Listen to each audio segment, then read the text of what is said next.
উইকিপিডিয়াতে সেকুলারিজমের ব্যাখ্যা করা হয়েছে অ্যান্টি ইসলাম, অর্থাৎ ইসলাম বিরোধী। সংবিধানে রাষ্ট্র পরিচালনার মূলনীতির অংশের 8-1 অনুচ্ছেদে সমাজতন্ত্র ও ধর্মনিরপেক্ষতা, মুসলিম সংখ্যাগরিষ্ঠ জনগণের ধর্মীয় অধিকার হরণ করা হয়েছে। সংবিধানে অনুচ্ছেদ 17 রাষ্ট্র অবৈতনিক ও বাধ্যতামূলক প্রাথমিক শিক্ষা একই পদ্ধতির গণমুখী ও সার্বজনীন শিক্ষা প্রতিষ্ঠার জন্য এবং আইনের দ্বারা নির্ধারিত স্তর পর্যন্ত সকল বালক বালিকাকে অবৈতনিক ও বাধ্যতামূলক শিক্ষাদানের জন্য।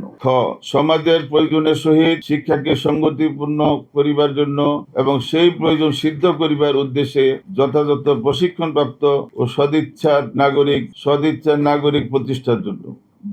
আইনের দ্বারা নির্ধারিত সময়ের মধ্যে নিরক্ষরতা দূর করিবার জন্য কার্যকর ব্যবস্থা গ্রহণ করবে। প্রণিধানযোগ্য বিষয় কোন শিক্ষা গণমুখী ও সার্বজনীন শিক্ষা বিষয়টি সুস্পষ্ট না থাকায়, অর্থাৎ যখন যেমন তখন তেমন শাসকগণ তাদের হীন স্বার্থে ফরমায়েশি শিক্ষা সিলেবাস চালু করে থাকেন। এটাই বিগত 54 বছরের বাস্তবতা।